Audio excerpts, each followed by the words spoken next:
Welcome to the Sidewalk Weekly podcast, a show for people who are big on cities but short on time. I am Vanessa Quirk. Eric, have you heard about this hands-free door opener device thing that a Belgian company developed with a 3D printer? You know, that's a lot better than my idea for opening doors right now. Have you come up with a brilliant 3D printed solution? I've just been kicking them open, even though, you bust through the lock, you kick them open, and your hand doesn't touch anything. Just like Chuck Norris solution. Yeah, it's a little bit of collateral damage there, but if they start coming up with 3D printed doors, right, then we're fine, because I can just replace it every time. It's so much easier to stockpile 3D printed doors than door openers, for sure. Yeah, now it doesn't help me with, I still have to wipe off my shoes afterwards, so you gotta be really careful. Man, there's so many layers. So many layers, city lovers. Welcome to the Sidewalk Weekly. I'm Eric Jaffe. We'll spend the next 20 minutes or so discussing the biggest stories from the urban tech world this week. Our first segment looks at 3 top stories.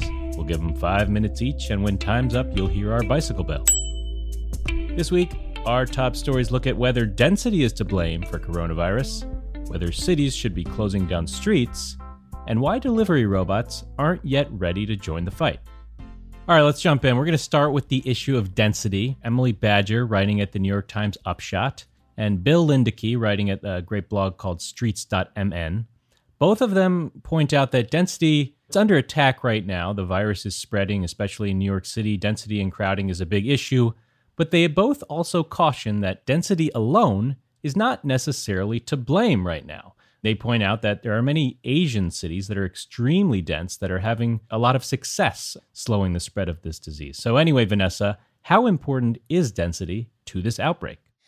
We don't want to say that it's not important at all. And I do think that we should kind of begin this conversation with that caveat, right? Like, crowds are not safe right now. We need to be practicing social distancing. We've talked about this in previous episodes. It's a really important way to flatten the curve. And no one is suggesting otherwise. We're not suggesting otherwise. And it's definitely true right now in New York City. You and I are definitely practicing social distancing right now as we make this podcast even.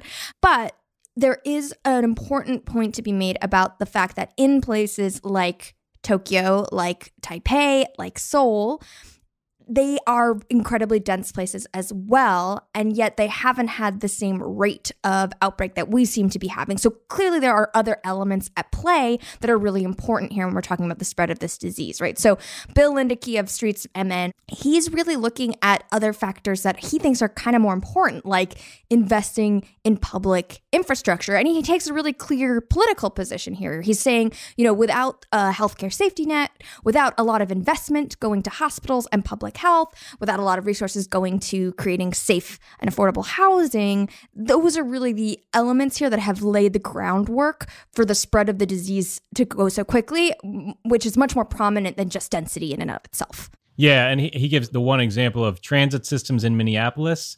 The workers there, they don't have any disinfectant wipes. They have to really conserve and ration those. Whereas in Tokyo and Japan, they're all over the place. The transit system can be wiped down all the time. So that's just one small example. Right. And their transit system is just much more heavily resourced, I guess, which allows for that, right? Which is Bill's point there. And then Emily Badger, writing in the New York Times Upshot, she makes the point also important that density can often save people in a crisis. The whole point of density, the reason why cities are successful is because you can more efficiently use resources like public transit. And Emily Badger gives the example of, when Hurricane Sandy happened, the subways closed, but then the bus system was able to whip into action. You had this redundancy in the transit system that allowed more people to get around, which in a crisis is really important. It helped people get back to work, which is also super important. And there's a nice quote from Emily there. She says, "In practical ways, density makes possible many of the things we need when something goes wrong." And that goes to public spaces, stores, hospital infrastructure,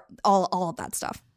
Yeah, I think that last point is the really important one, right? We know, obviously, the challenge of density right now around the spread of this virus, but the opportunity of density in terms of solutions is always something cities have provided. And, a couple weeks ago, I looked at some of the evidence from the 1918 flu in cities. A lot of the findings suggested that density is not destiny. I think this was your turn of phrase that you suggested based on what I'd found, but it really fit, right? You saw back then that, of course, cities suffered more than rural areas or very low population areas. But among big cities, smaller cities were actually hit worse in the 1918 flu. And some of those reasons are what Emily speaks to, right?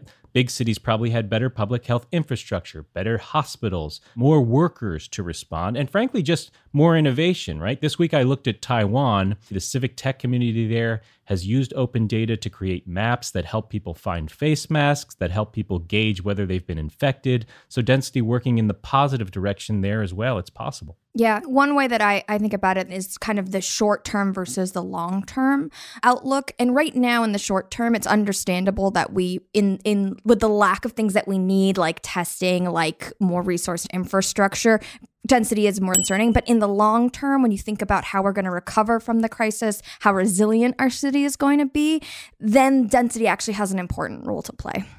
Okay, our next story comes from Andrew J. Hawkins. He's writing in The Verge. And he says that, you know what? There is no better time than now for cities to just start taking space away from cars. Right now, we're trying to promote social distancing due to the coronavirus pandemic. And so closing streets to car traffic kind of makes sense to give people more room. So what do you think, Eric? Is now the time to close streets to cars? Yes. Short answer, yes. Done. We're done here. But I think there's a long answer too. You know, if you've been taking walks around New York, even just short walks for your sanity, you know you can't keep 6 feet away from people on the sidewalk. I've been on sidewalks where there's lines of folks lined up to go into a grocery store because those are being restricted right now, and you can't keep 6 feet apart from them and from you on the sidewalk. So more pedestrian space is at a huge premium right now. We need it, and we need it soon. At the same time, you're seeing a lot less traffic, right? We're seeing these emissions maps, GHG emissions.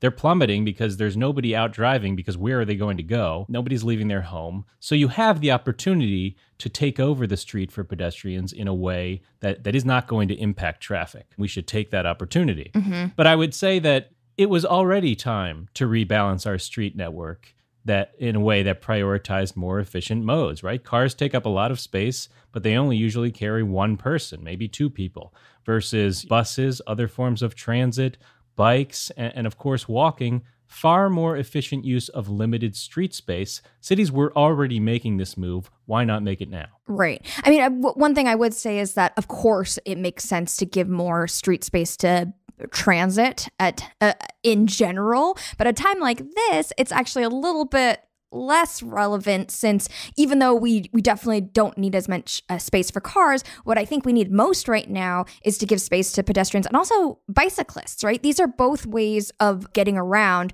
where you're being active, which is a nice and healthy change from being at home all the time. And also it's much easier to kind of navigate the space between you and your fellow cyclist or fellow pedestrian, right? And so it makes sense that a lot of cities right now are actually expanding their bike lanes. I think Bogota just did this. And for right now, in this moment of time, that would be preferable to expanding public transit, which is a weird thing to say because, you know, usually I would definitely say you've got to make sure the most space is going to that.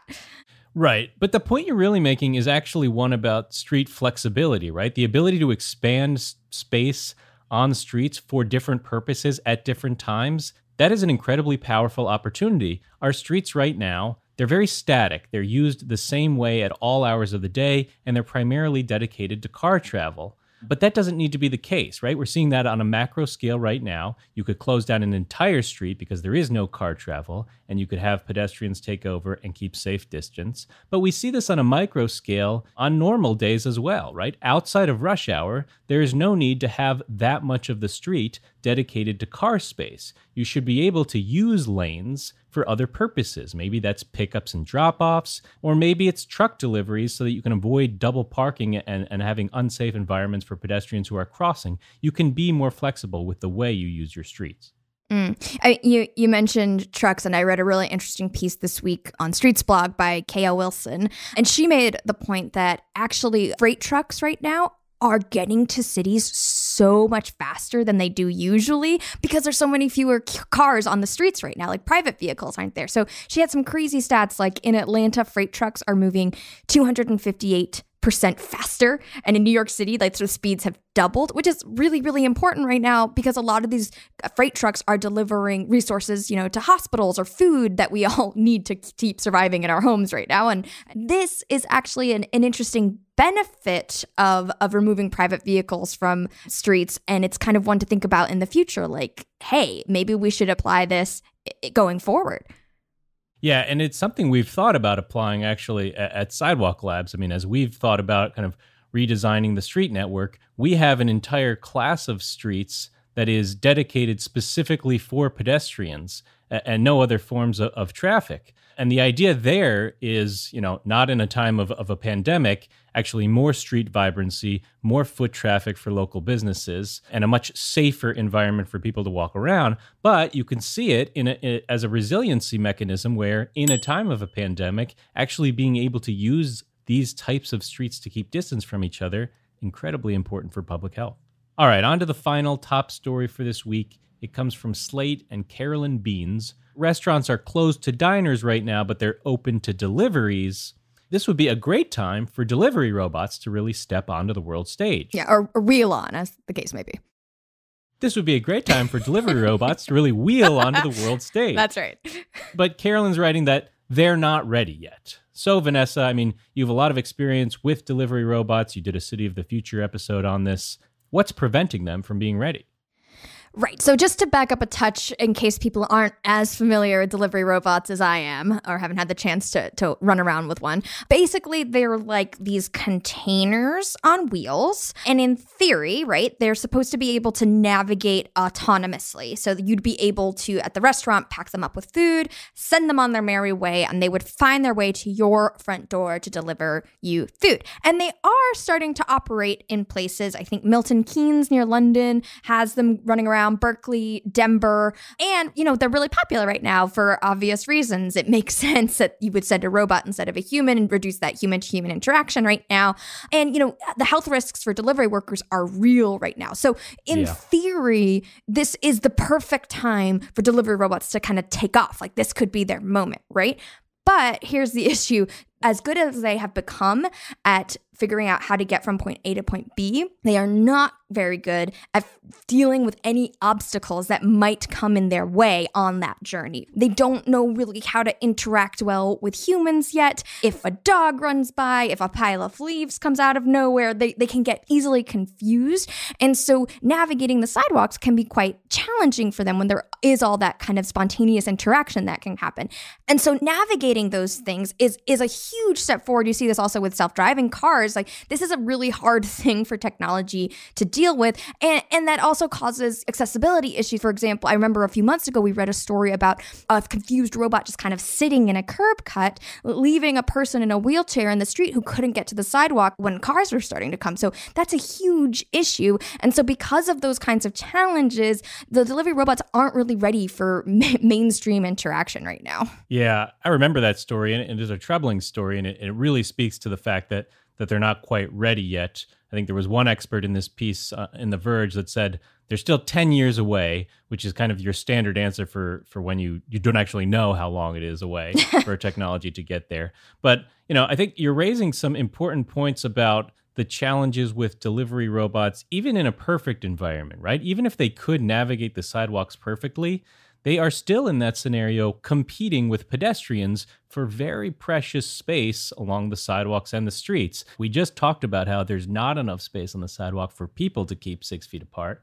You maybe you don't have to keep 6 feet apart from a robot, but if there's robots crowding the sidewalks, that's even less room for people to be able to walk around. And even in kind of much more normal times, that's a big problem. And that's a reason that as we've studied delivery robots at Sidewalk Labs, our proposals have been to have them operate underground through tunnels so they are not competing with pedestrian space, because pedestrians already are competing with so many other different modes. That's one of the issues. The other issue is that a robot on its own, it doesn't solve some of these sanitary problems, right? I mean, we know that the virus can live on metal surfaces for up to a couple days, even if it's a little less than that in real world conditions. You still need somebody to load it, somebody to sanitize it after each delivery. This is still a very complicated supply chain and set of logistics to have these things really operate well. Mm-hmm. That said, I mean, there are ways you can mitigate the risk. You'd probably still need a human cleaning the robots rather frequently to make sure that they're not transporting the virus. And some countries really are taking the chance on this right now. So like China, for example, has already launched delivery robots in parts of Beijing. It's the first time that they're letting them on public roads, but they feel like the need is real right now and they can answer that need in a safer way than sending out people. And in fact, I think a lot of orders are going to hospitals right now for safety reasons, which makes a lot of sense. So it is important to test out these solutions at a time like these when we need them, but we'll have to see if it's really a viable solution in the long run. Okay, that is it for the top stories. As always, you can find the links to these stories in our podcast episode notes. In our next segment, we are going to talk with John Brownstein. He is the Chief Innovation Officer at Boston Children's Hospital, and he's also a professor of epidemiology at Harvard Medical School. And he's been working on a project to crowdsource COVID symptoms in American cities. So we will be back in a sec.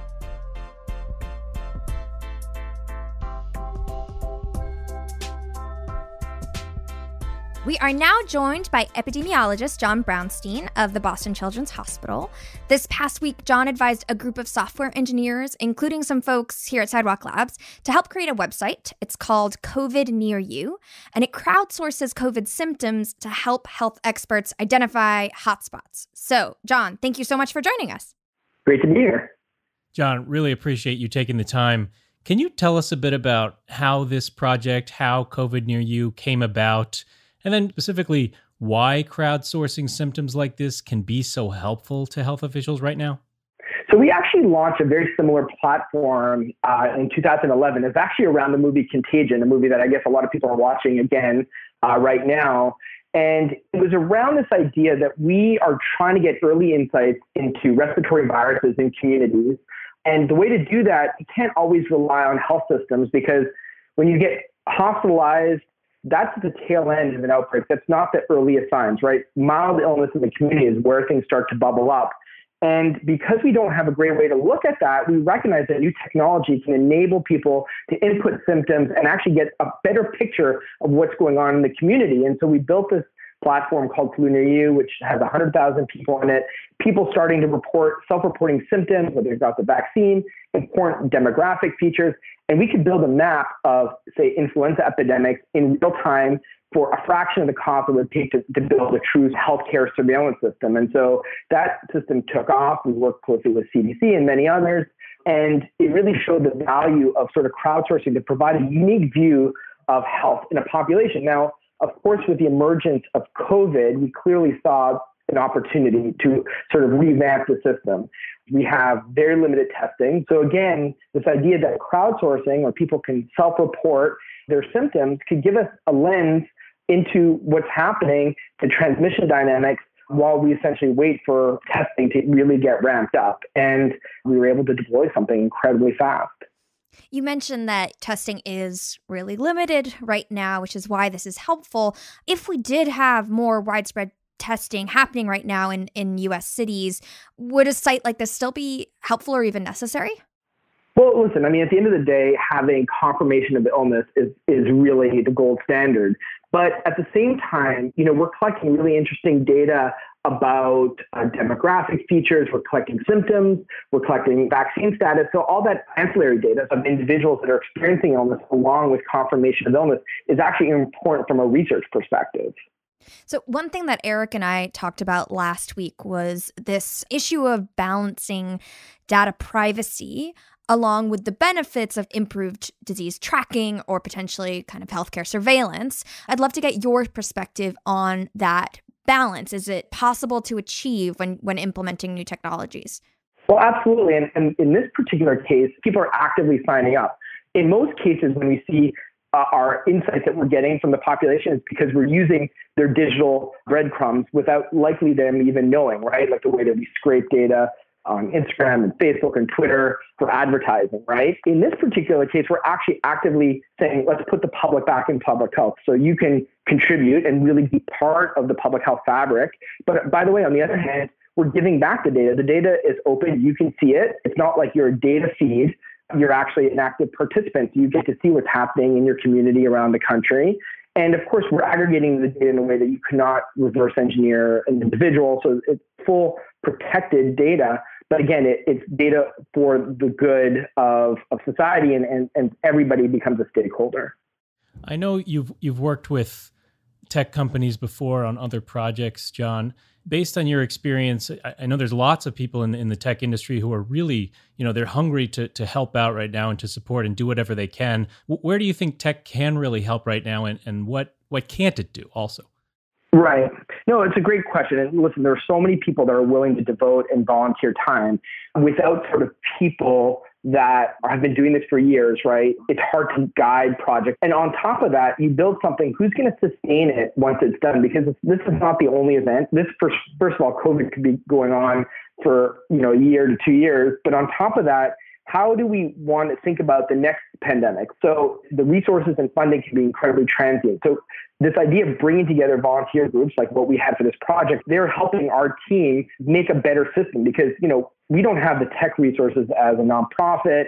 They came in and built something with our team that was way, way better than what we had and could sustain the traffic that we're taking right now from the interest. So this idea of working with either local or federal governments to really build technology that's going to be there for the long run is sort of what we're trying to aim for.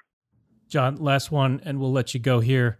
We're in New York, which has really become kind of the primary hotspot right now. You're in Boston, which doesn't seem to be as bad yet, but obviously you're remaining vigilant. What would you say to cities hit hard right now and those awaiting to be hit a little harder? What would you say to them is most important to do right now? Right. I mean, there's these measures that are being put into place that feel drastic, right? Social distancing, shelter in place, not being able to gather in groups. These things feel like a lot, but if we look at the countries that have done a good job of this, they've been able to bend the epidemic in a way that they've been able to really withstand major impact. And it's hard to see, right? So of course, New York is in the throes. Boston is sort of a little bit behind, but is getting there as well with, the numbers of deaths we've seen in cases.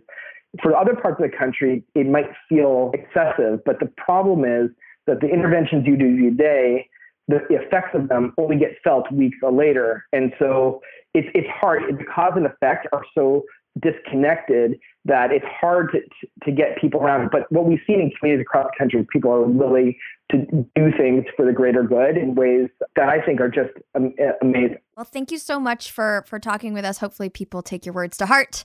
And thank you for the work you did with COVID Near You. What's the website that people can check out?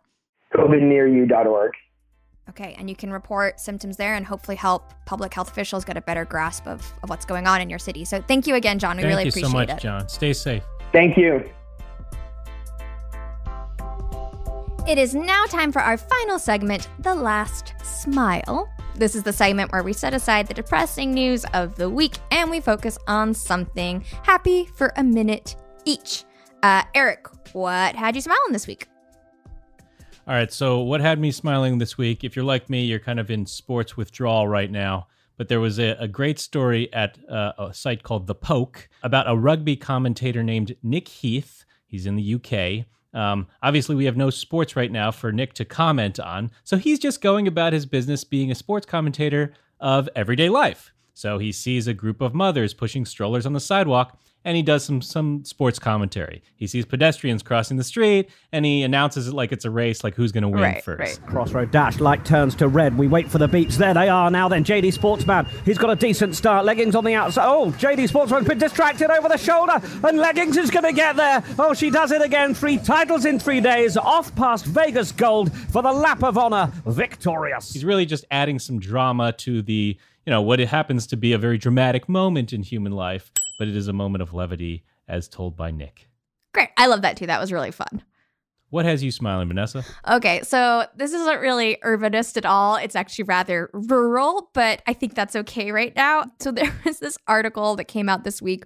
The title was, Cowboy Museum puts head of security in charge of their Twitter, and his tweets are hilariously wholesome. Great headline. Oh my gosh, headline.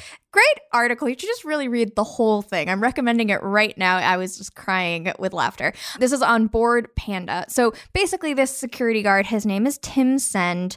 He's a little bit of an older gentleman, unfamiliar with the ways of Twitter.